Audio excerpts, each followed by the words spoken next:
أعوذ بالله من الشيطان الرجيم. بسم الله الرحمن الرحيم. الحمد لله رب العالمين الرحمن الرحيم مالك يوم الدين إياك نعبد وإياك نستعين اهدنا الصراط المستقيم صراط الذين أنعمت عليهم غير المغضوب عليهم ولا الضالين.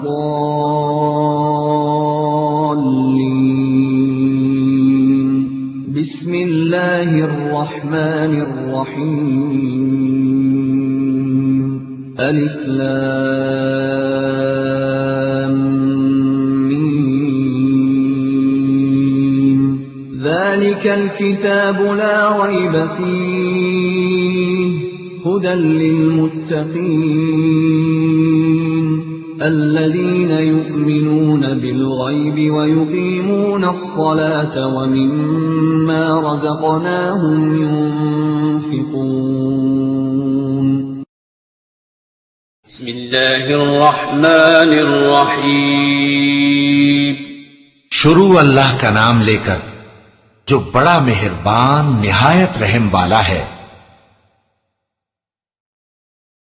ومن أحسن قولا ممن دعا إلى الله وعمل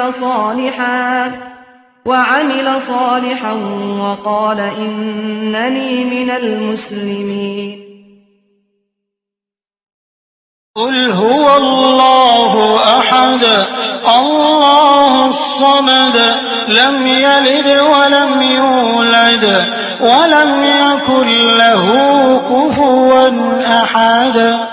کہو کہ وہ معبود برحق جس کی میں عبادت کرتا ہوں اللہ ہے، وہ ایک ہے، اللہ بے نیاز ہے، وہ نہ کسی کا باپ ہے اور نہ کسی کا بیٹا، اور کوئی اس کا ہمسر نہیں. والصلاة والسلام على إمام المتقين نبينا محمد وعلى آله وأصحابه أجمعين والتابعين لهم بإحسان إلى يوم الدين. برادران ملت، آج کا موضوع اتنی زیادہ کتابوں کا ڈھیر سمجھ کر آپ کو دیکھ کر خود ہی اندازہ لگ گیا ہوگا کہ جس زبان میں آج یہ خطاب ہو رہا ہے، یعنی بر صغیر ہند پاک سب کانٹیننٹ جسے کہا جاتا ہے، تو وہاں زیادہ تر کتابیں آپ کو کہاں نظر آتی ہیں؟ اس قسم کی بالخصوص ملون کتابیں یا رنگین کتابیں. تو آج کا موضوع ہے ہمارے شیخ توصیف الرحمن صاحب کا وفقہ اللہ وحفظہ اللہ کا کہ رحمت للعالمین صلی اللہ علیہ وسلم، یا آپ کا جو حقیقی مقام اور اس کے مقابلے میں بریلویت یا بریلوی ازم، جو نبی حب رسول صلی اللہ علیہ وسلم کے دعوے دار تو ہیں، بلکہ خود کو اہل اعتقاد بھی کہتے ہیں، لیکن کیا یہ اعتقادات حقیقتاً دعوے پر یعنی پورے کھرے اترتے بھی ہیں یا نہیں؟ اسی موضوع پر ہمارے بھائی آج خطاب کریں گے. اللہ تعالیٰ انہیں توفیق دے اور آپ کو جزائے خیر دے تشریف آوری پر. فجزاک اللہ خیرا. نحمده ونصلي على رسوله الكريم. اعوذ باللہ من الشیطان الرجیم. بسم اللہ الرحمن الرحیم. قل هو اللہ احد اللہ الصمد لم يلد ولم يولد ولم يكن له كفوا احد.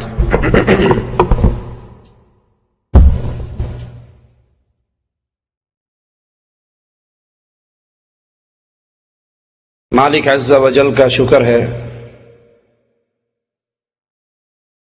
جس نے اپنی فضل اپنی رحمت سے ہمیں محمد کریم صلی اللہ علیہ وسلم کی امت میں پیدا فرمایا. اس نبی کے ماننے والا بنایا جس نبی کی شان خود آسمان سے اترنے والا فرشتہ اپنے ساتھی سے پوچھتا ہے کہ یہی وہ محمد علیہ الصلوۃ والسلام ہیں اس کے لیے مثال پیدا کرو، مثال بیان کرو۔ ساتھی فرشتہ کہتا ہے اس نبی کی مثال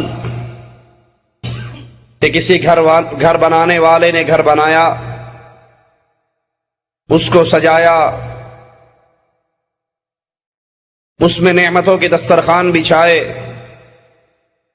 اور پھر اپنے ایک آدمی کو باہر بھیجا کہ لوگوں کو اس گھر میں آنے کی دعوت دے۔ جس نے اس کی دعوت کو قبول کیا وہ گھر میں داخل ہوا، ان نعمتوں کو استعمال کیا، اور جس نے اس آدمی کی دعوت کو قبول نہ کیا نہ گھر میں داخل ہو سکا، نہ نعمتوں سے فائدہ اٹھا سکا۔ فرشتہ کہتا ہے اس کی تطبیق بھی کرو۔ کہا اس کی تطبیق یہ ہے، گھر بنانے والا اللہ، گھر اللہ کی جنت، دسترخوان جنت کی نعمتیں، اور جنت کی طرف بلانے والے محمد الرسول اللہ صلی اللہ علیہ وسلم، جس نے امام الانبیاء، امام اعظم، قائد اعظم محمد الرسول اللہ صلی اللہ علیہ وسلم کی بات کو مانا، نبی کی دعوت کو قبول کیا، وہ اللہ کی جنت میں داخل ہوا۔ اور جس نے محمد کریم علیہ الصلاۃ والسلام کی دعوت کو ٹھکرا دیا، اس نے نبی کی بات کو نہیں ٹھکرایا، عرش والے کی جنت کو ٹھکرا دیا۔ وہ نبی علیہ الصلاۃ والسلام جو خود فرماتے ہیں آسمان سے فرشتہ اترتا ہے، مجھے ایک پلڑے میں بٹھاتا ہے، دوسرے پلڑے میں 2 افراد کو بٹھا کر مجھے تولتا ہے، میرا پلڑا بھاری ہے، وہ 10 کو بٹھا کر تولتا ہے، میرا پلڑا بھاری رہتا ہے، وہ 100 کو بٹھا کر تولتا ہے۔ امام اعظم، قائد اعظم محمد الرسول اللہ صلی اللہ علیہ وسلم کا پلڑا بھاری رہتا ہے۔ اس کا ساتھی فرشتہ پوچھتا ہے کس کو تول رہا ہے اور کتنوں سے تول رہا ہے؟ تو تولتا ہے امام اعظم کو، مقابلہ کرتا ہے 2، 10 اور 100 کے ساتھ۔ اگر ایک پلڑے میں امام اعظم کو بٹھائے اور ایک پلڑے میں پوری کائنات کو بٹھائے، محمد کا پلڑا پھر بھی بھاری رہے گا صلی اللہ علیہ وسلم۔ وہ نبی علیہ الصلاۃ والسلام جو خود اپنے بارے میں کہتے ہیں انا سید ولد آدم، میں آدم کی ساری اولاد کا سردار ہوں، فخر اور غرور نہیں کرتا۔ قیامت کا دن ہوگا، لواء الحمد یوم القیامت یدی، قیامت کا دن ہوگا، اللہ کی تعریفوں کا جھنڈا محمد کے ہاتھ میں ہوگا صلی اللہ علیہ وسلم۔ آدم ومن سواء تحت لوائی، آدم سے لے کے اس کی آخری بیٹے تک سب کو چھاؤں ملے گی تو محمد کے جھنڈے کے نیچے ملے گی صلی اللہ علیہ وسلم۔ وہ امام الانبیاء، وہ امام اعظم جس کی تعریف دنیا والے کرتے رہیں، جتنی چاہے کر لیں، اس کی سب سے بڑی تعریف عرش والے نے خود کی ہے۔ وَمَن يُطِعِ الرَّسُولَ فَقَدْ أَطَاعَ اللَّهَ، اور وہ سب سے بڑی تعریف کرنے والے کرتے ہیں نبی کی زلفیں بڑی پیاری تھی، تعریف کرنے والے کرتے ہیں نبی کا چہرہ بڑا حسین تھا، نبی کے دندان موتیوں جیسے تھے، نبی کا کہ ہونٹ گلاب کی پنکھڑی کی طرح، سب تعریفیں ہیں، لیکن سب سے بڑی تعریف یہ ہے کہ جو محمد کی اطاعت کرتا ہے وہ صرف محمد کی بات نہیں مانتا، وہ عرش والے کی بات مانتا۔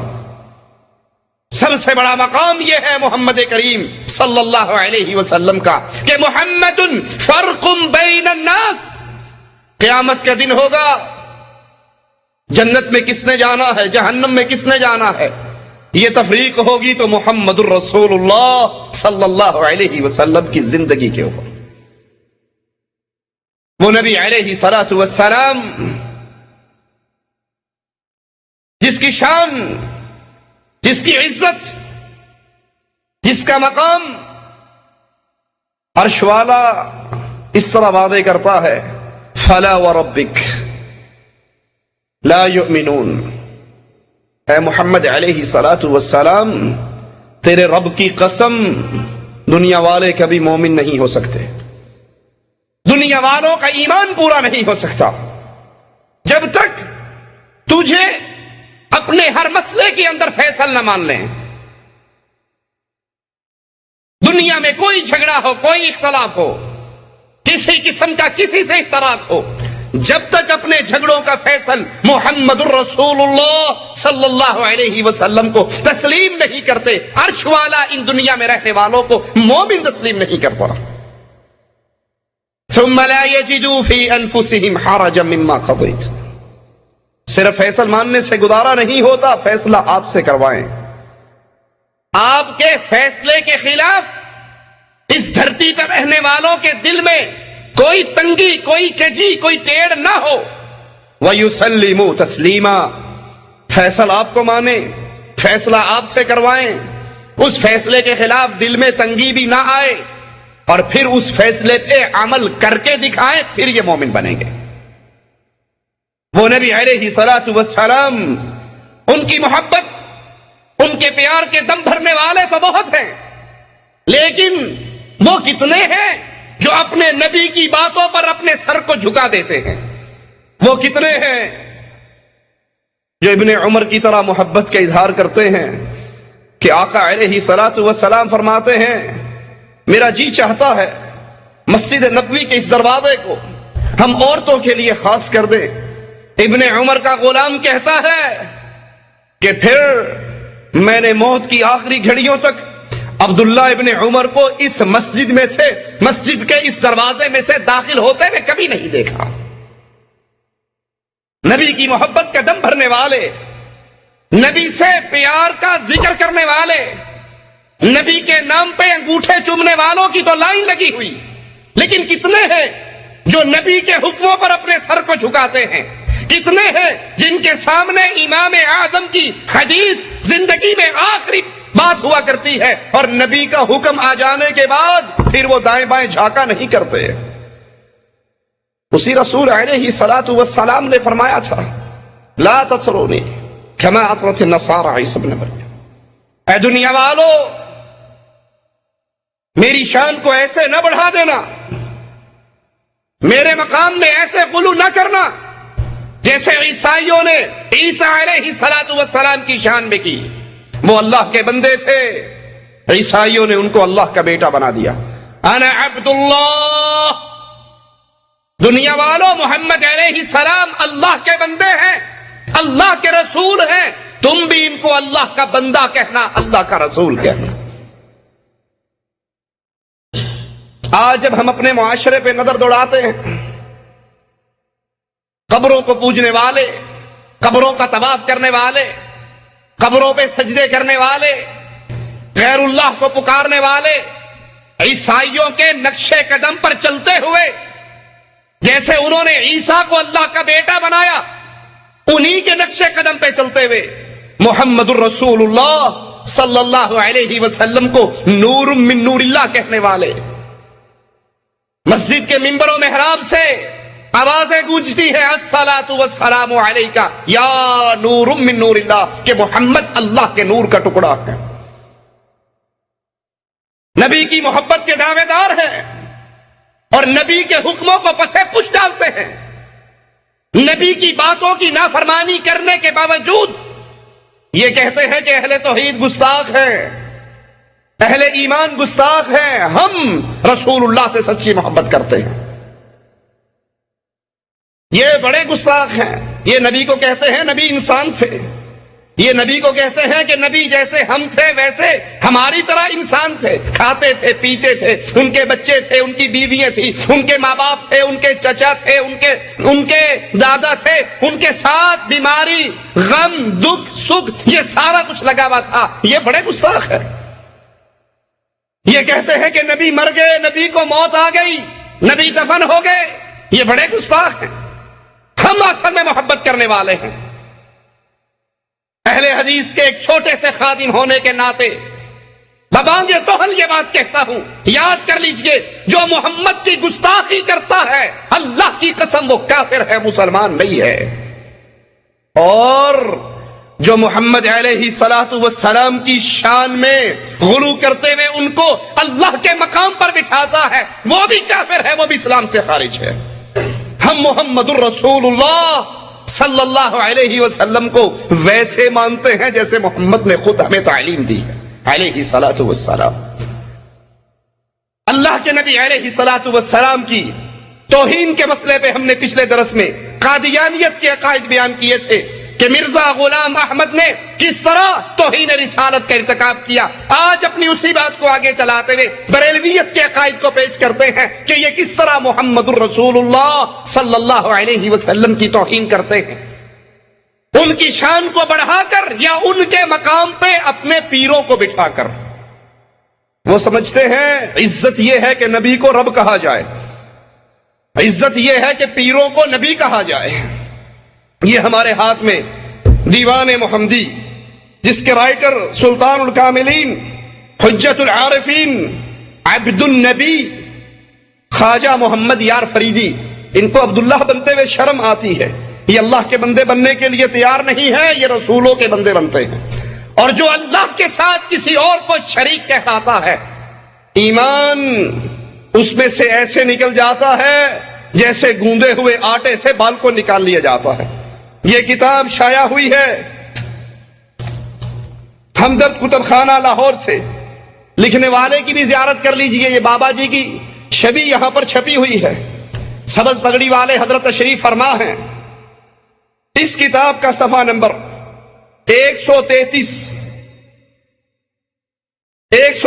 پہ کس طرح رسول اللہ صلی اللہ علیہ وسلم کی شان میں غلو کرتے ہوئے آپ کو اللہ کے مقام پر بٹھاتے ہیں۔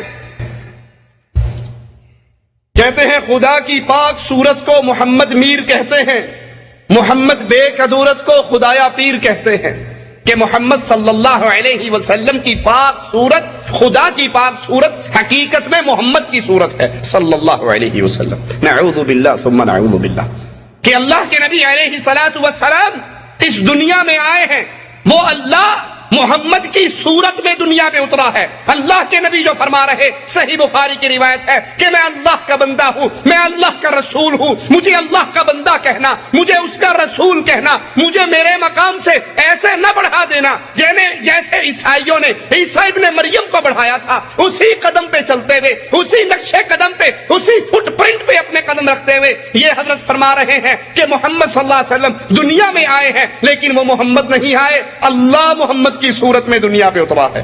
انا للہ و انا الیہ راجعون۔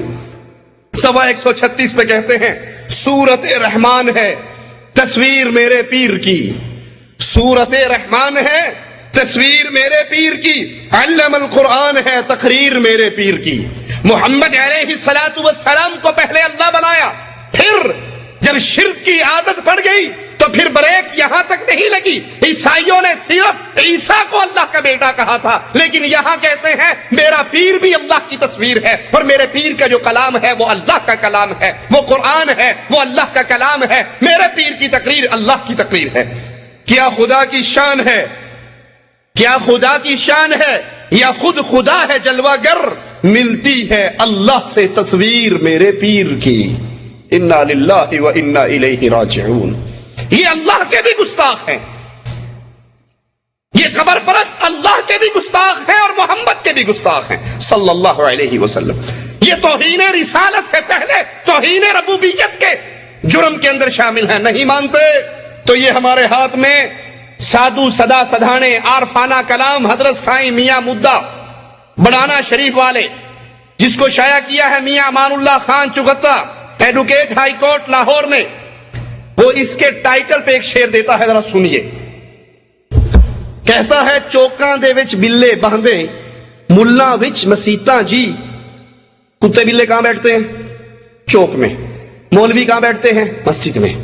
چوکاں دے وچ بلے باندھے ملا وچ مسیتاں جی، سادو سدا سدھانے جنہ ڈھونڈ لیاں اصلیتاں جی۔ انڈیا والوں جانتے ہو سادھو کون ہوتے ہیں؟ یہ بارڈر پار نہیں ہوتے، ہمارے ہاں بھی ہوتے ہیں۔ آپ سمجھتے ہو صرف آپ کے مندروں میں سادھو ہیں، ہمارے درباروں پہ بھی سادھو ہیں۔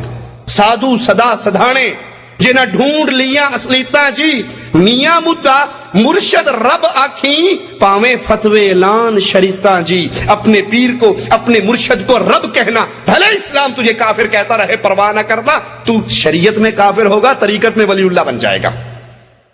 یہ رسول کے بھی دشمن، رسول کے بھی گستاخ، توہین رسالت کے ساتھ ساتھ توہین ربوبیت کے بھی، توہین الوہیت کے بھی جرم کا ارتکاب کر رہے ہیں۔ کہتا ہے کیا خدا کی شان ہے یا خود خدا ہے جلوہ گر، ملتی ہے اللہ سے تصویر میرے پیر کی۔ صفحہ 147 پہ کہتے ہیں خدا کہتے ہیں جس کو مصطفیٰ معلوم ہوتا ہے، خدا کہتے ہیں جس کو مصطفیٰ معلوم ہوتا ہے۔ جس کو آپ خدا کہتے ہو وہ مصطفیٰ ہے، جس کو آپ اللہ مانتے ہو کیا وہ رسول اللہ ہے؟ لا حول ولا قوت الا باللہ۔ خدا کہتے ہیں جس کو مصطفیٰ معلوم ہوتا ہے، جسے کہتے ہیں بندہ خود خدا معلوم ہوتا ہے۔ محمد صلی اللہ علیہ وسلم تم خدا کو اللہ کہتے ہو، وہ حقیقت میں اللہ نہیں ہے بلکہ وہ مصطفیٰ ہے، اور بندوں کو تم بندے کہتے ہو، یہ بندے نہیں ہے بلکہ ساری انسانیت خدا کے روپ میں دنیا پہ آئی ہے۔ لا حول ولا قوت الا باللہ۔ صفحہ 151 اسی کتاب کا، اس پہ لکھتے ہیں حشر کا منظر پیش کرتے ہوئے، محمد مصطفیٰ محشر میں طٰہٰ بن کے نکلیں گے، اٹھا کر میم کا پردہ ہویدا بن کے نکلیں گے، حقیقت جن کی مشکل تھی تماشا بن کے نکلیں گے، جسے کہتے ہیں بندہ قل هو اللہ بن کر نکلیں گے۔ تو محمد صلی اللہ علیہ وسلم کو بندہ کہتے ہو نا، وہ بندے نہیں بلکہ وہ اللہ بن کر نکلیں گے۔ بجاتے تھے، ہم نے صحیح بخاری کی حدیث آپ کو سنائی کہ اللہ کے نبی نے فرمایا میں اللہ کا بندہ ہوں، اس کا رسول ہوں، تم بھی مجھے اللہ کا بندہ اور رسول کہا کرو۔ کہتا ہے بجاتے تھے انی عبدہ کی بنسری ہر دم، نبی ہر دم کیا کہا کرتے تھے کہ میں اللہ کا بندہ ہوں۔ بجاتے تھے جو انی عبدہ کی بنسری ہر دم، خدا کے عرش پہ انی ان اللہ بن کر نکلیں گے۔ جب عرش سے پردہ ہٹے گا تو رسول اللہ خود اللہ کے روپ میں ہمارے سامنے آئیں گے۔ صفحہ 156 اسی کتاب کا، رائٹر کا نام محمد یار فریدی۔ اب شعر سنیے، اپنا نام ذکر کرتا ہے شاعر، کہتا ہے گر محمد نے، اس محمد سے مراد شاعر صاحب کتاب بریلوی ازم کا بہت بڑا پیر، کہتا ہے گر مولوی محمد نے محمد صلی اللہ علیہ وسلم کو خدا مان لیا، گر محمد نے محمد کو خدا مان لیا، پھر تو سمجھو مسلمان ہے دغا باز نہیں۔ اگر یہ محمد صلی اللہ علیہ وسلم کو خدا مانتا ہے تو پھر یہ مسلمان ہے، اور اگر یہ خدا سے جدا مانتا ہے تو یہ مسلمان وہی جو آپ کو محرم میں سننے کو ملتا ہے، توبہ توبہ توبہ علی نو خدا اکھنے ہاں، نہ خدا تو جدا اکھنے ہاں۔ ہمارے علی نہ خدا ہے نہ خدا سے جدا ہے۔ یہی بریلویت کا امام کہہ رہا ہے اگر محمد نے محمد کو خدا مان لیا پھر تو مسلمان ہے دغا باز نہیں، اگر یہ محمد صلی اللہ علیہ وسلم کو خدا سے جدا مانتے رہے تو پھر سن لیجئے یہ مسلمان نہیں۔ ارے ابو بکر صدیق کو کیا کہو گے جو محمد علیہ السلام کی موت پہ آپ کے ماتھے مبارک کو چوم کر وا نبیہ وا خلیلہ وا صفیہ کہتے ہوئے مسجد میں آئے، عمر ابن خطاب کو کھڑے ہوئے دیکھا، کندھے پہ ہاتھ رکھ کر کہا اجلس یا عمر، عمر بیٹھ جاؤ، اور لوگوں کو مخاطب کر کے کہتے ہیں من کان یعبد محمد فإن محمد قد مات صلی اللہ علیہ وسلم، تم میں سے جو محمد کی عبادت کرتا تھا وہ سن لے محمد مر چکے ہیں۔ ومن كان يعبد الله فإن الله حي لا يموت، اور جو تم میں سے اللہ کی عبادت کرتا تھا اس کے رب کو کبھی موت۔ اگر محمد نے محمد کو خدا مان لیا پھر تو مسلمان ہے دغا باز نہیں، اگر وہ محمد کو خدا نہیں مانتا اللہ نہیں مانتا تو دغا باز ہے۔ ارے ابو بکر صدیق محمد کو اللہ نہیں مانتے تھے بلکہ کہتے تھے اے نبی آپ کی قسمت میں جو موت تھی وہ آ چکی ہے، دو موتیں اللہ آپ پر اکٹھی نہیں کرے گا۔ قوم سے کہہ رہے ہیں، صحابہ سے کہہ رہے ہیں، عوام کو مخاطب کر کے کہہ رہے ہیں سنو اگر تم اس کو اللہ مانتے تھے تو یہ تو مر چکے ہیں، اگر تم اس کی پوجا کرتے تھے یہ تو فوت ہو چکے ہیں، اگر تم اللہ کی پوجا کرتے تھے اللہ کو کبھی موت نہیں آنی۔ محمد علیہ السلام کو اللہ کہنے والے اللہ کی توہین کر رہے ہیں، محمد کریم کی توہین کر رہے ہیں، آپ کے حکموں کو ٹھوکر مار رہے ہیں، کیونکہ آپ نے منع کیا تھا میری شان کو ایسے نہ بڑھانا جیسے عیسائیوں نے بڑھایا۔ خرام ناس میں آیا، صفحہ 166 خرام ناس میں آیا تو دیکھا اور پہچانا محمد مصطفیٰ یعنی خدا مٹھن کی گلیوں میں۔ مٹھن میں کون ہے؟ چاچڑ وانگ مدینہ ڈسے کوٹ مٹھن بیت اللہ، ظاہر دے وچ پیر فریدون باطن دے وچ اللہ۔ چاچڑ وانگ مدینہ ڈسے، اگر تم نے مدینہ جانا ہے پاکستان والوں، پی آئی اے نے کرائے بڑھا دیے ہیں، فکر نہ کرو، کوٹ مٹھن چلے جاؤ، چاچڑوان چلے جاؤ، چاچڑوان مدینہ ڈسے، چاچڑوان جاؤ گے وہ مدینے کیا اس کے مقام پر ہے، کوٹ مٹھن بیت اللہ۔ حج کا عمرے کا ویزا تھوڑا ہے، حج کا اور زیادہ ہے، آج کی خبر ہے 1,90,000 تک پہنچنے والا ہے، تو ٹینشن لینے کی بات نہیں ہے، کوٹ مٹھن بھی مکہ ہے۔ لا حول ولا قوت الا باللہ۔ چاچڑوانگ مدینہ ڈسے کوٹ مٹھن بیت اللہ، ظاہر دے وچ پیر فریدون، باطن دے وچ اللہ۔ وہاں جاؤ گے بابا فرید بیٹھا ہوا ہوگا، ارے وہاں بھی نہ بننا، یہ بظاہر بابا فرید ہے، اس کے اندر اللہ ہے، یہ اللہ اس کی صورت میں آیا۔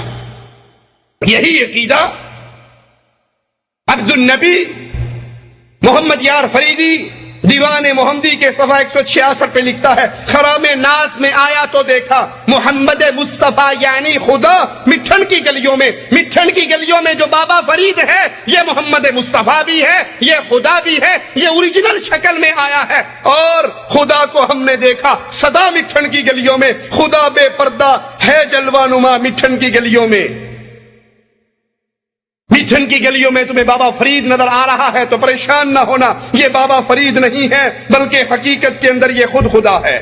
صفحہ 183 پر اسی کفری عقیدے کو بیان کرتے ہوئے محمد دی صورت ہے صورت خدا دی، سرائکی میں شعر لکھتا ہے، محمد دی صورت ہے صورت خدا دی، میرے دل تو نقشہ مٹا کوئی نہ سکدا، کہ تم محمد صلی اللہ علیہ وسلم کو دیکھ رہے ہو، بظاہر یہ محمد ہے نہیں، حقیقت کے اندر یہ محمد نہیں ہے بلکہ یہ خدا کی صورت میں آیا۔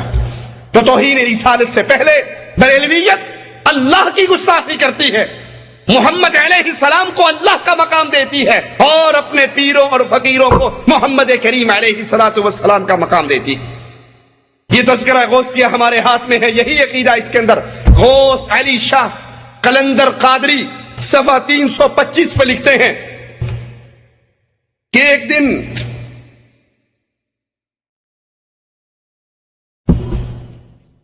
ابو بکر شبلی کی خدمت میں ہمیں گستاخ کہنے والوں، اہل ایمان اور اہل توحید پہ گستاخی رسول کے فتوے لگانے والوں، توہین رسالت کے پرچے کرانے والوں، عوام الناس سے مخاطب ہوں، اللہ کے لیے بازاروں میں ملنے والی ان کتابوں کو خریدو، ان عقیدوں کو پڑھو، اور پھر جاؤ اور اپنے مولویوں سے اس کی تفصیل تو پوچھو کہ یہ عقیدے لکھنے والا، بیان کرنے والا، سنانے والا، ایسے عقیدے کے حامل کو اللہ کا ولی سمجھنے والا وہ محمد علیہ السلام کا دشمن ہے یا نہیں؟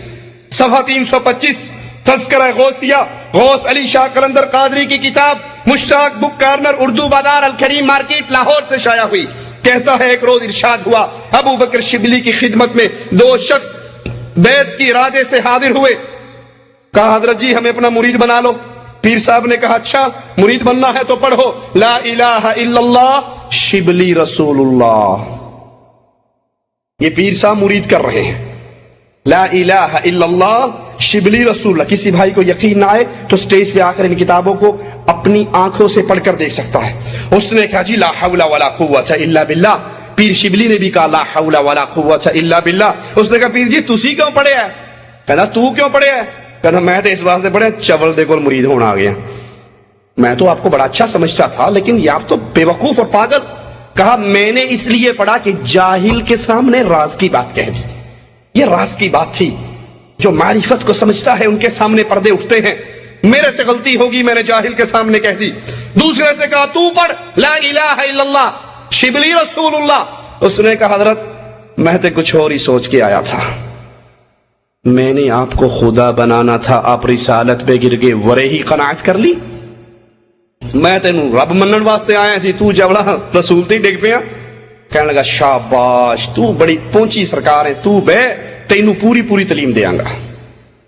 حضرت میں تو آپ کو خدا بنانے کے لیے آیا تھا، آپ ورے ہی گر پڑے، رسالت پہ ہی قناعت کر لی، میں تو آپ کو رسالت کا مقام دینے کے لیے نہیں آیا بلکہ میں تو اس سے آگے آپ کو لے جا رہا تھا۔ پیر شبلی کہتے ہیں خوش ہو جاؤ، اس کے جسم پہ تھپکی دیتے ہیں کہ ہم تمہیں تعلیم دیں گے، فکر کرنے کی ضرورت نہیں۔ یہ دوسری کتاب ہمارے ہاتھ میں فوائد فریدیہ، جس کے رائٹر شہباز طریقت شہنشاہ ولایت حضور خواجہ غلام فرید، شائع کیا ہے مکتبہ معین الادب جامع مسجد شریف ڈیرہ غازی خان، اس کا صفحہ نمبر 83 ہے۔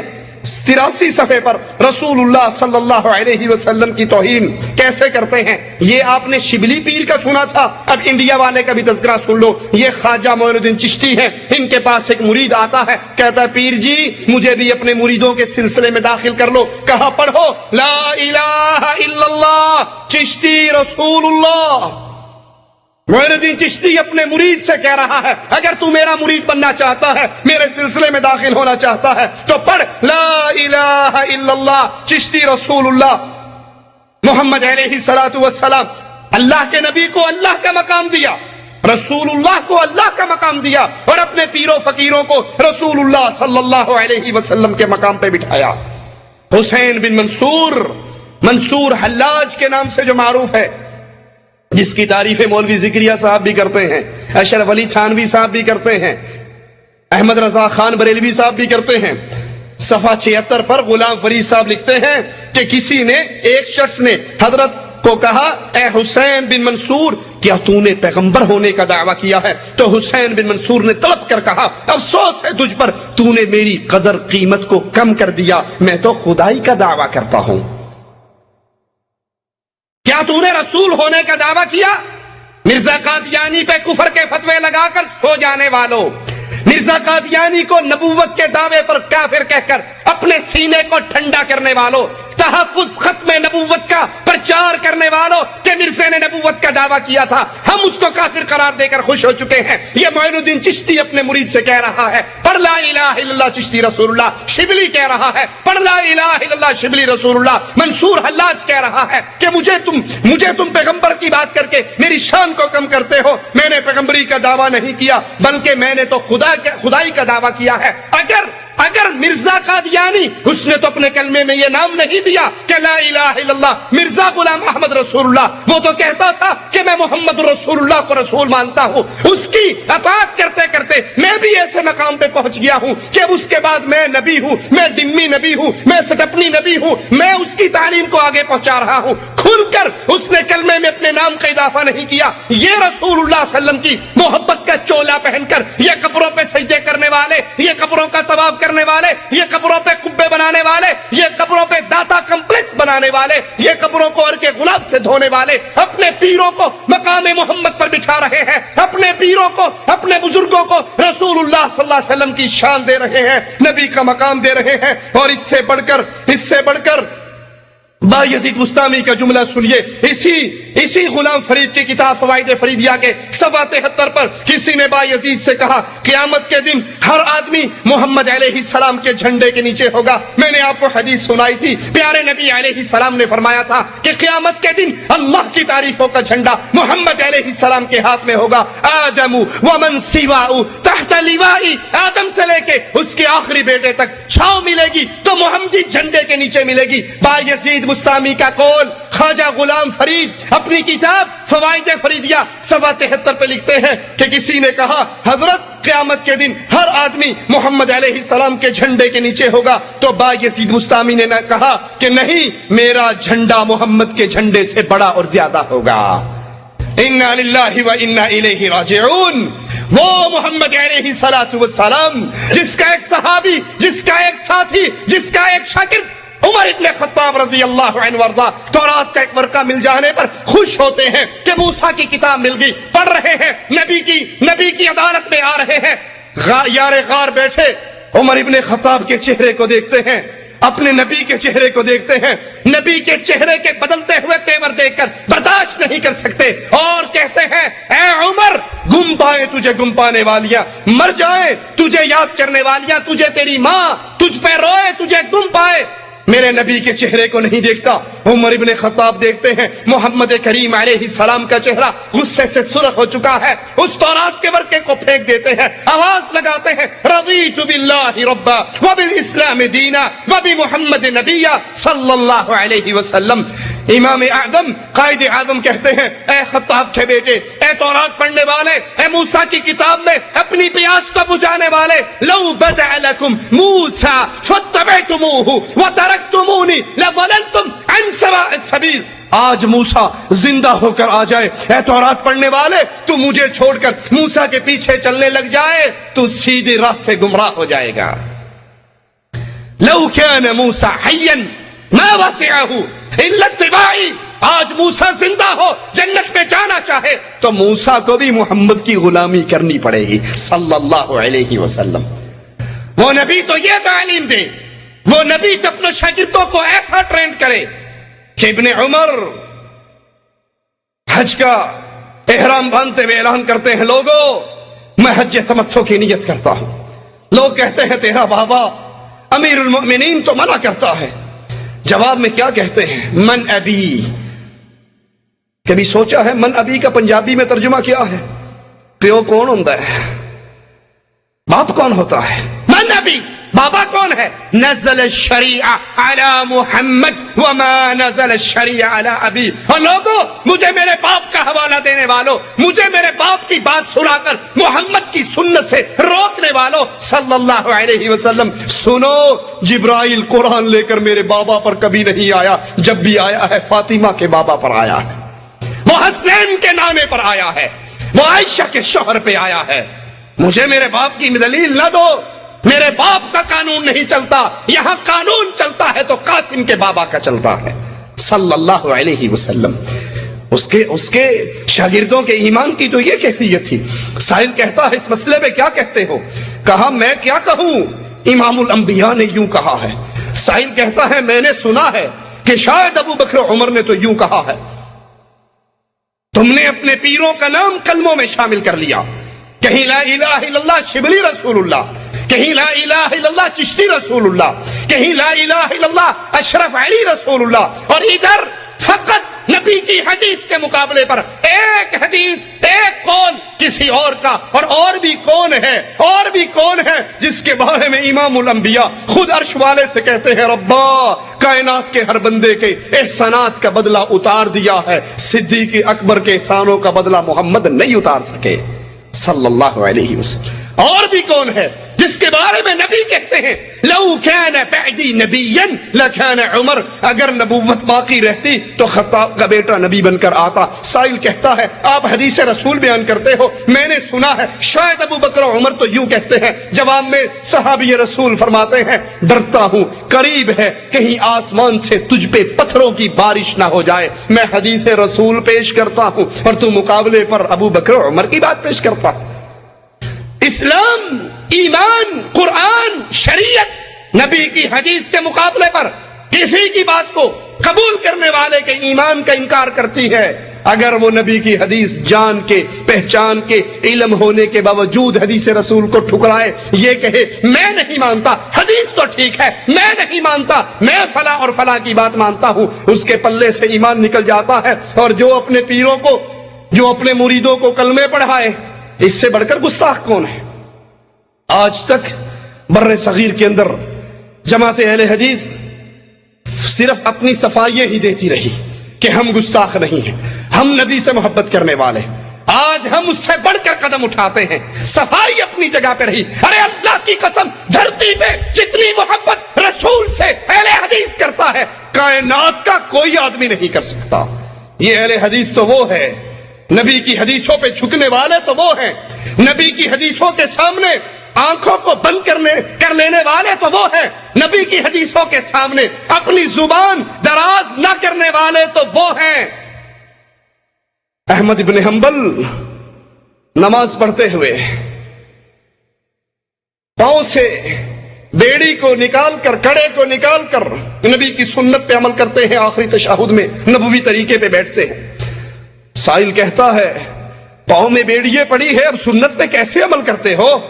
کہا اگر کسی کو نہ بتائے, کسی کو نہ بتائے تو تجھے بتا دیتا ہوں اس کا سوراخ کھلا ہے. میں نماز پر کے دوران سنت پہ عمل کرنے کے لیے پاؤں نکال لیتا ہوں, نماز پورا کر کے پھر وہ کڑا اپنے پاؤں میں ڈال لیتا ہوں.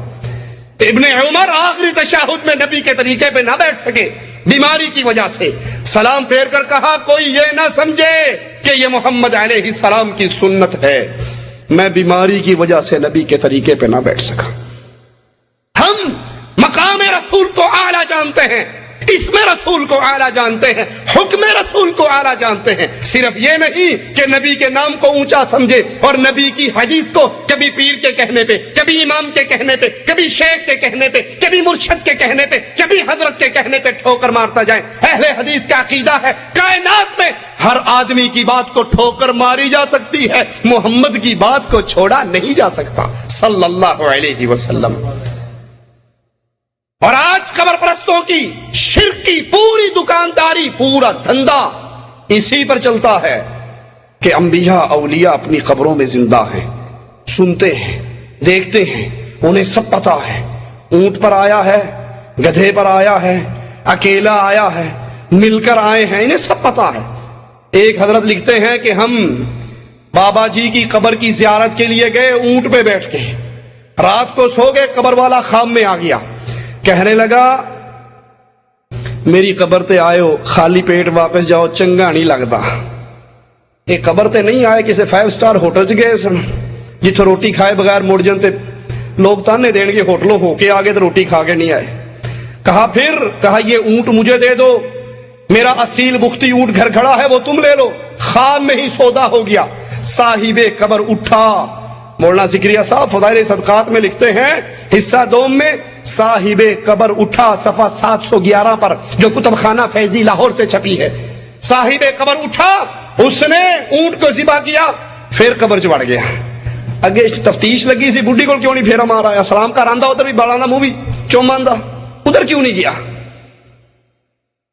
یہ خواب والا اٹھا، اونٹ کو دیکھا تو ذبح ہو چکا ہے، خون نکل رہا ہے، اس نے اس کو ذبح کیا، گوشت بنایا، کھایا پیا. واپس جا رہے تھے تو سامنے سے ایک آدمی آ رہا تھا، کہتا تم نے فلاں ابن فلاں کون ہے؟ کہا میں ہوں. اونٹ والے نے کہا میں ہوں. کہا میرے ابے نے کوئی شے بیچی سی؟ کہتا خواب جی بیچی سی. کہتا وہ میرا باپ تھا، اس نے مجھے کہا ہے اگر تو میرا حلالی بیٹا ہے تو یہ بختی اونٹ تجھے دے دوں، یہ اس اونٹ کے بدلے میں یہ اونٹ لے جاؤ.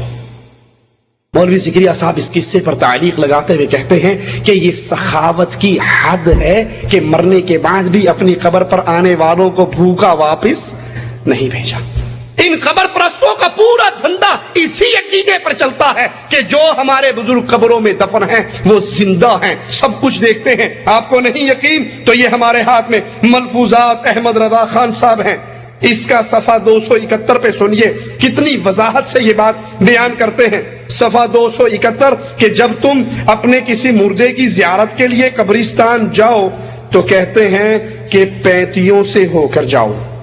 عرض سوال کرتا ہے کوئی، حکم یہ ہے کہ قبر کی پینتی سے حاضر ہو، قبرستان میں جبکہ قبور کا اختلاط ہو تو کیوں کر ہوگا؟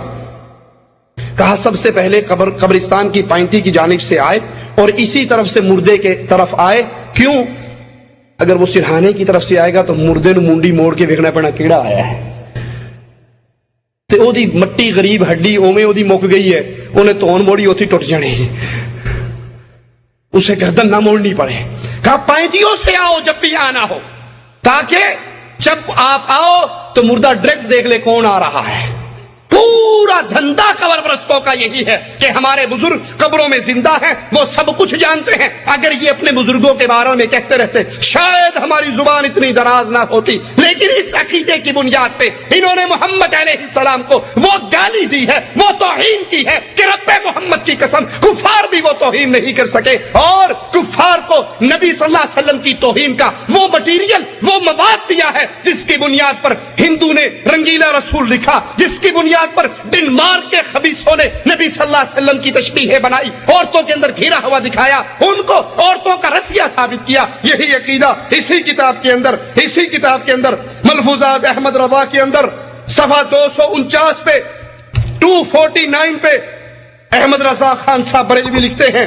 سوال کیا جاتا ہے کیا انبیاء علیہم السلام اور اولیاء کرام کی حیات برزخیہ میں کوئی فرق ہے؟ ارشاد انبیاء کرام کی حیات حقیقی، حصی، دنیاوی ہے. ان پہ تصدیق وعدہ الہی کے لیے محض ایک آن کی آن موت آئی تھی، پھر فوراً ان کو ویسے ہی حیات عطا فرما دی گئی. اس حیات پر وہی احکام دنیا فٹ ہوتے ہیں، ان کا ترکہ بانٹا نہ جائے گا۔ کہا نبی کا ترکہ اس لیے نہیں بٹے گا کہ نبی زندہ ہے، اور نبی کریم کی صحیح حدیث کیا ہے؟ جب فاطمہ آئی تھی صدیق کائنات کے پاس، بابا کا ترکہ مانگا تھا، تو صدیق کائنات نے کہا تھا تیرے بابا کی حدیث ہے کہ ہم انبیاء جو چھوڑ کر جاتے ہیں وہ مسلمانوں کے لیے صدقہ ہوا کرتا ہے، وہ بیت المال کا حق ہوا کرتا ہے۔ کہا ہمارے رسول ہیں۔ صدیق کے آنکھوں سے آنسو گر پڑے کہ آل رسول پہ تو میری جان بھی قربان ہے، لیکن کیا کروں، تمہارے بابا کی حدیث ہے کہ جو صدقہ چھوڑ کر، جو نبی چھوڑ کر مرتا ہے، نبی کی وراثت تو علم ہے، اس کے علاوہ مال جو نبی چھوڑ کر جائے وہ امت کے لیے صدقہ ہوا کرتا ہے۔ کہا نہیں،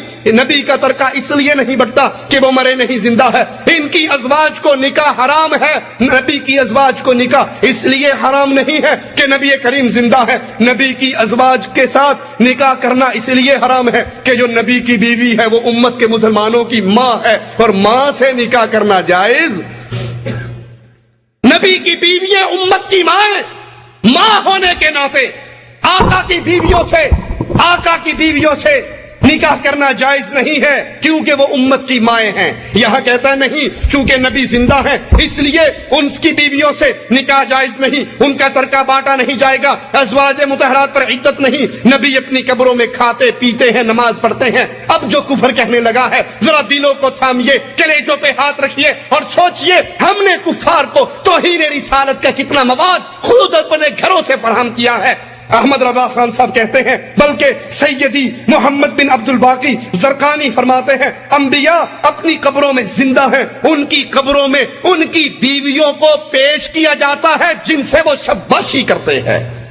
انا للہ و انا الیہ راجعون، انا للہ و انا الیہ راجعون۔ نبی کی اتنی بڑی توہین، نبی کی اتنی بڑی گستاخی، عشق رسالت کا چولا پہن کر، محبت رسول کا پردہ اوڑھ کر نبی کے اوپر اتنی بڑی توہین، نبی کے اوپر اتنا بڑا الزام، نبی کی اتنی توہین کی یہ جسارت وہ کر رہے ہیں جو نبی کا نام آتا ہے تو انگوٹھے چومتے ہیں، جو نبی کا نام آتا ہے تو کھڑے ہو جاتے ہیں، جو بظاہر نبی سے محبت کا ایک چولا پہن کر عوام کو کھلے ہوئے شرک کے اندر گرا رہے ہیں۔ اپنی اس قبر پرستی کے پورے سسٹم کو چلایا ہی اس پر جاتا ہے کہ ہمارے بزرگ، ہمارے انبیاء اور اولیاء اپنی قبروں میں زندہ ہیں، یہ غوث ہیں، یہ قطب ہیں، یہ ابدال ہیں، ان سے جو مانگو یہ حاجتیں پوری کرتے ہیں۔ اور میرا ایک ہی سوال ہے، اگر نبی زندہ ہے، نبی کو موت نہیں آئی، ایک لمحے کے لیے آئی اور پھر دوبارہ زندہ ہو گئے، تمہیں اس بات کا شعور ہو گیا فاطمہ کو اس کا شعور کیوں نہ تھا؟ فاطمہ کیوں نبی کی وفات کے 6 مہینے بعد تک فاطمہ زندہ رہی، لیکن کسی نے فاطمہ کے چہرے پہ مسکراہٹ نہیں دیکھی؟ تمہیں تو پتہ لگ گیا کہ نبی قبروں میں زندہ ہیں، ان کی بیویاں پیش ہوتی ہیں، ان سے شباشی کرتے ہیں، لا حول ولا قوت الا باللہ، انا للہ و انا الیہ راجعون۔ یہ بات بلال کو پتہ کیوں نہیں لگی؟ بلال نے مدینہ کیوں چھوڑ دیا تھا؟ بلال نے اذان دینی کیوں چھوڑ دی تھی؟ وہ کیوں کہا کرتے تھے مجھے رسول کا چہرہ نظر نہیں آتا، اشہد ان محمد رسول اللہ کہتے ہوئے میں کس کو دیکھوں؟ میں آج کے بعد اذان نہیں دوں گا۔ رسول اللہ صلی اللہ علیہ وسلم کی توہین کرتے ہوئے یہ کتاب تذکرہ غوثیہ، اس کا صفحہ نمبر 178 پہ ایک عقیدہ بیان کرتے ہیں، ذرا سنیے۔ ایک روز جناب قبلہ کے حضور میں منشی فضل الرسول صاحب نے 2 سوال کیے، ان سوالوں میں سے ایک سوال یہ تھا کہ اول کون ہے، کامل کون ہے؟ پہلا سوال کہ دنیا میں کوئی کامل ہوا ہے یا نہیں؟ یہ صوفیہ کی اصطلاحات میں آخری درجے کی اصطلاح ہے کامل۔ فنا فی الرسول، فنا فی الشیخ، فنا فی اللہ کرتے کرتے کرتے جو آخری سٹیپ ہے صوفیہ کے درجات میں وہ کامل کا درجہ ہے۔ پوچھا گیا کہ کامل کون ہوا ہے، کتنے کامل ہوئے ہیں دنیا میں آخر؟ غوث، قطب، ابدال، یہ سارے آپ نے نام سنے، ان میں آخری سپرلیٹو ڈگری جو ہے وہ کامل کی ڈگری ہے۔ اب غوث علی شاہ قلندر قادری 178 صفحے پر اپنی کتاب میں کہتے ہیں کہ اول تو کوئی کامل ہوا ہی نہیں، حتیٰ کہ رسول اللہ صلی اللہ علیہ وسلم بھی کامل نہ تھے۔ انا للہ و انا الیہ راجعون۔ اگر محمد علیہ السلام کامل نہ تھے تو پھر اللہ نے ان کی زندگی کو دنیا والوں کے لیے آئیڈیل کیسے بنا دیا؟ کامل ترین ہستی، ایمان میں، عقیدے میں، توحید میں، دعوت میں، اخلاق میں، معاملات میں اگر کوئی کامل ترین ہستی ہے تو محمد الرسول اللہ۔ کوئی امام ہے، مدینے کے امام کو دیکھے، کوئی خامد ہے، عائشہ کے خامد کو دیکھے، کوئی بیٹا ہے، آمنہ کے بیٹے کو دیکھے، کوئی یتیم ہے، عبداللہ کے یتیم کو دیکھے، کوئی تاجر ہے، خدیجہ کے تاجر کو دیکھے، کوئی قائد ہے، بدر کے قائد کو دیکھے۔ دنیا کی کوئی زندگی کا کوئی ایسا شعبہ نہیں ہے جس کے اندر محمد رسول اللہ آپ کے لیے قیامت تک آنے والے آخری انسان کے لیے کامل ترین نمونہ نہ ہو۔ اسی لیے تو مالک کہتا ہے، اے محمد علیہ الصلوۃ والسلام، ہم نے اے دنیا والوں تمہارے لیے محمد علیہ السلام کی زندگی اسوہ حسنہ ہے۔ زندگی کا ہر فیلڈ، زندگی کا ہر معاملہ، وہ تجارت کا ہو، معیشت کا ہو، معاشرت کا ہو، شادی کا ہو، موت کا ہو، غمی کا ہو، امامت کا ہو، نماز کا ہو، زندگی میں کوئی مسئلہ نہیں جس کے اندر امام الانبیاء ہمارے سامنے نمونہ نہ ہو اور وہ اپنے معاملے میں کامل نہ ہو۔ نبی کی اتنی بڑی توہین کہ نبی بھی کامل نہیں ہوئے، صوفیاء میں کوئی کامل کے سٹیج پر نہیں پہنچا، حتیٰ کہ رسول اللہ بھی کامل نہیں۔ اللہ کے نبی اپنے ایمان کے اندر کامل، انسانیت میں کامل۔ کسی نے آ کر کہا تھا عائشہ رضی اللہ تعالی عنہا سے، محمد کریم کا اخلاق کیا ہے؟ مومنوں کی ماں نے کہا تھا، تو نے قرآن نہیں پڑھا؟ کہا قرآن تو پڑھا ہے۔ کہا پورا قرآن محمد کا اخلاق ہے صلی اللہ علیہ وسلم۔ اللہ کے نبی علیہ السلام پر یہ جملے کہنا آپ کی توہین ہے، آپ کی شان کو کم کرنا ہے۔ اسی لیے رسول اللہ صلی اللہ علیہ وسلم نے فرمایا، آذان سنو، جو مؤذن کہے وہ تم بھی کہو، اور پھر اس کے بعد دعا پڑھو، میرے لیے مقام وسیلے کا سوال کرو۔ جنت کا سب سے اعلیٰ ترین مقام مقام وسیلہ ہے، جو مالک عز و جل نے اپنے بندوں میں سے صرف ایک کو دینا ہے، اور مجھے امید ہے وہ ایک بندہ محمد الرسول اللہ صلی اللہ علیہ وسلم۔ زندگی کا کوئی شعبہ نہیں جس میں ہمارے امام، ہمارے قائد، ہمارے نبی علیہ الصلوۃ والسلام ہمارے لیے اسوہ حسنہ نہ ہو، آپ کی زندگی ہمارے لیے نمونہ نہ ہو۔ رسول اللہ صلی اللہ علیہ وسلم کی مزید توہین کرتے ہوئے یہی تذکرہ غوثیہ کا رائٹر غوث علی شاہ قلندر قادری ایک قصہ بیان کرتا ہے، ذرا سنیے۔ کہتے ایک روز ارشاد ہوا، جب ہم جوالا پور سے چل کر ہردوار میں پہنچے تو سردن ناتھ جی سے ملاقات ہوئی۔ نہایت خاطر مدارت کی، اپنے مکان پہ ٹھہرایا۔ یہ ہندو کا مہمان بنا، اس نے اس کو بٹھایا، دونوں وقت عمدہ کھانا کھلایا۔ لیکن جب عبادت کا وقت آیا ان کا، ہندوؤں کا، تو یہ کہتا ہے غوث علی شاہ قلندر قادری کہ ہم بھی دھوتی باندھ، گشکا لگا، کمنڈل ہاتھ میں لے کر ہندوؤں کی اس اشنان کرنے کے لیے ہم بھی جا پہنچے۔ ایک ہندو نے پوچھا تم کون ہو؟ ہم نے کہا برہمن۔ پوچھا کون سے برہمن؟ ہم نے کہا کنوجوے۔ بولا تمہاری چوٹی کہاں گئی؟ ہم نے کہا جب سے سنیاس متالی ہے چوٹی کٹوا دی۔ مگر بابری کے ایک برہمن نے ہمیں عین اشنان کے وقت پہچان لیا اور دانتوں تلے انگلی دے کر چپ رہ گیا۔ ہم جب نہا، اس کو پتہ لگ گیا یہ موسلا ہے، اسے پتہ لگ گیا ہندو کو کہ یہ موسلا ہے اور ہمارے اس دریا میں اشنان کر کے ساروں کو پلیت کر گیا ہے۔ لیکن وہ دبا گیا، چپ کر گیا، واسطہ تھا اس کا کوئی، چپ کر گیا۔ جب ہم نہا کر باہر نکلے، وہ برہمن ہم کو پکڑ کر الگ لے گیا اور کہا میاں صاحب یہاں اور وہاں کچھ فرق ہے، یہاں اور وہاں کچھ فرق ہے، تمہارے ہاں اور ہمارے ہاں کچھ فرق ہے، جو تم یہاں اشنان کرنے آگے اگر کوئی پہچان لیتا تو بڑی خرابی ہوتی۔ خدا تو سب جگہ ایک ہی ہے۔ یہ بھی ایک تماشا ہے کہ ہر فرقے کا مذہب جدا ہے، ایک دوسرے کو جھٹلاتا ہے اور اپنے آپ کو سچا بتلاتا ہے، اگر حقیقت دیکھو تو دونوں ایک ہے۔ کون کہہ رہا ہے؟ برہمن جی۔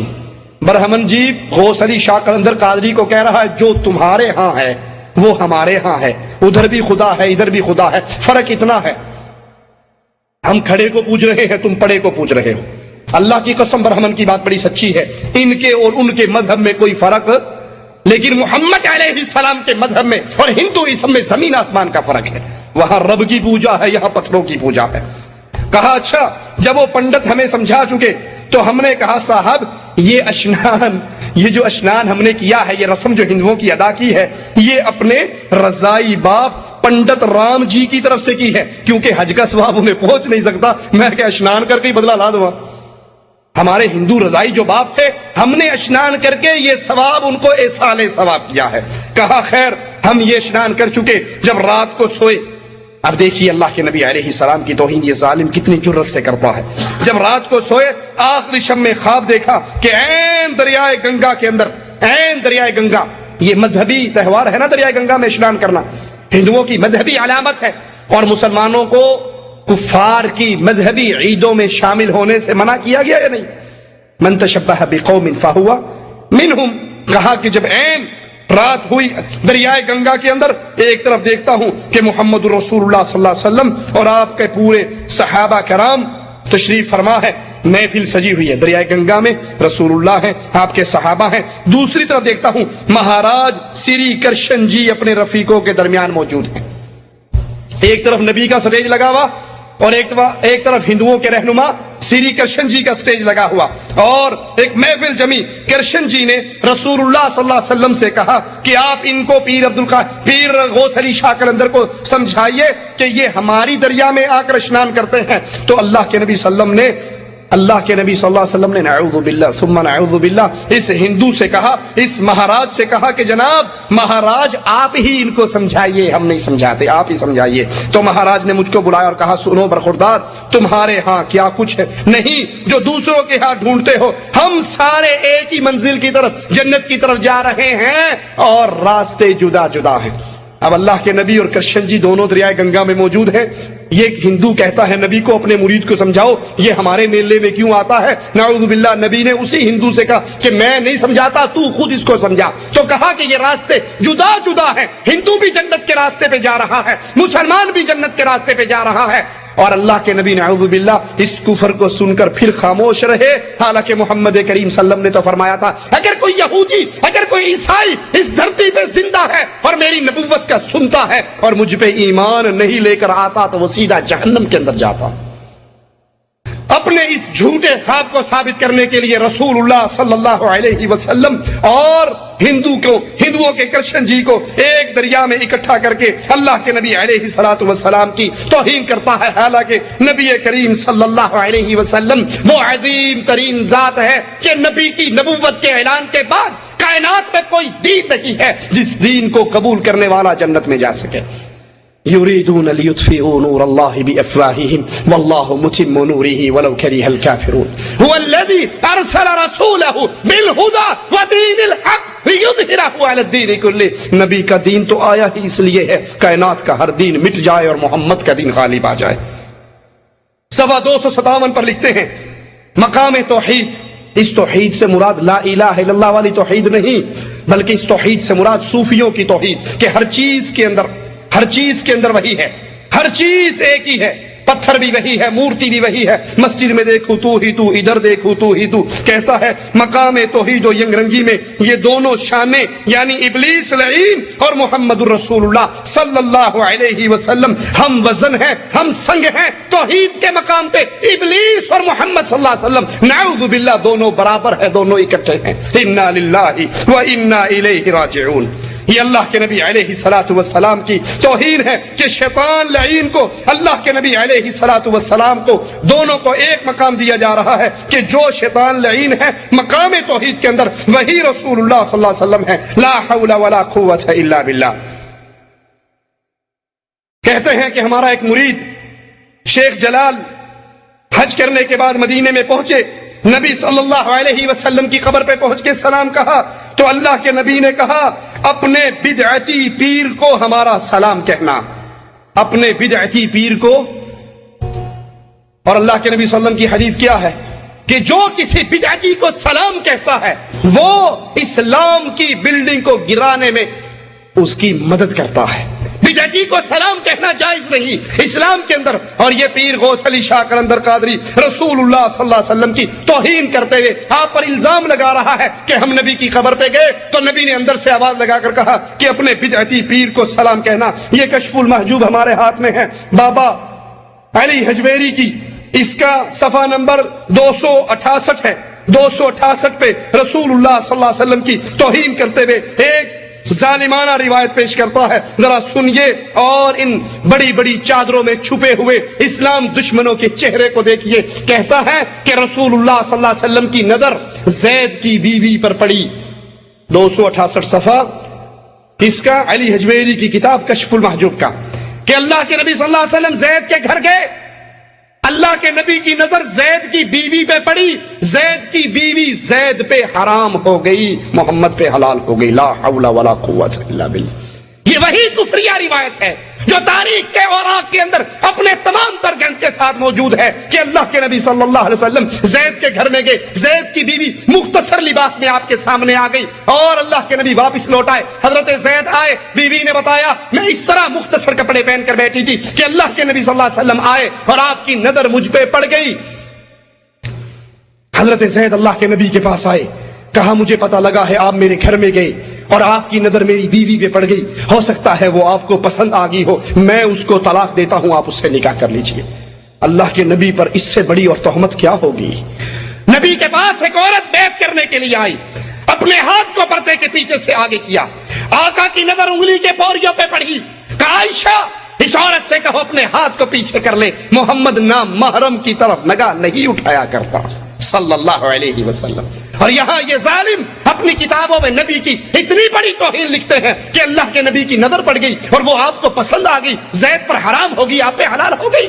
لا حول ولا قوت الا باللہ۔ یہ حشت بہشت 8 پیروں کی کتاب ہے جس کو شبیر برادر اردو بدار لاہور نے شائع کیا ہے۔ خواجہ عثمان ہارونی، خواجہ معین الدین اجمیری، بابا فرید الدین گن شکر، محبوب الہی نظام الدین، قطب الدین بختیار کاکی، محبوب الہی بابا فرید الدین گن شکر، محمد نصیر الدین چراغ دہلوی اس کتاب کے صفحہ 22 پر صفحہ 20 کے اوپر ایک قصہ لکھتے ہیں کہ ایک پیر صاحب حج کرنے کے لیے بیت اللہ کی طرف نکلے، روانہ ہوئے۔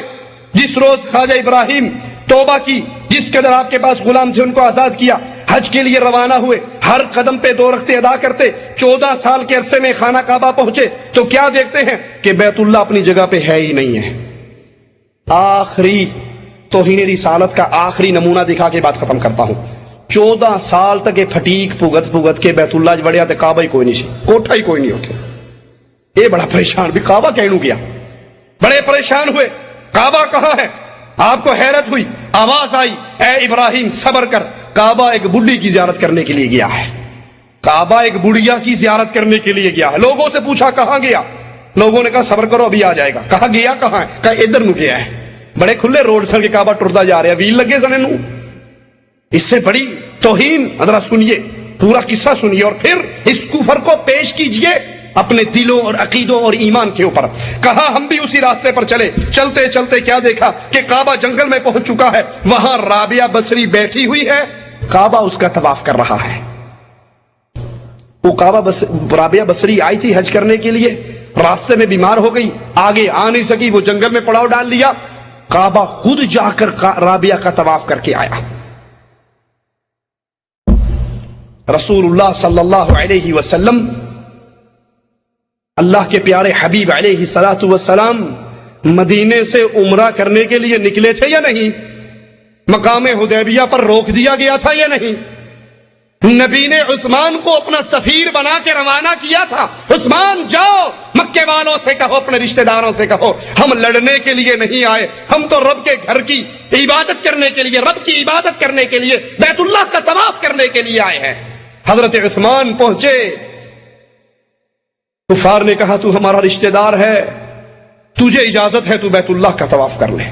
عثمان واپس آئے، صحابہ نے کہا مبارک ہو عثمان، تم نے بیت اللہ کا طواف کیا ہوگا، حجر اسود کو چوما ہوگا، زمزم پیا ہوگا، مبارک ہو تم کو، یہ ساری نعمتیں اکٹھی کر کے آگے۔ عثمان روتے ہوئے کہتے ہیں تم نے میرے بارے میں گندا خیال کیا ہے، اللہ کی قسم یہ کیسے ہو سکتا تھا کہ محمد تو حدیبیہ کے مقام پہ بیٹھا رہے اور میں بیت اللہ کا طواف کرتا رہوں؟ اگر 1 سال تک میں مکے میں رہتا اور میرے نبی میرے ساتھ نہ ہوتے، میں سال بھر بھی بیت اللہ کا طواف محمد کے بغیر نہ کرتا۔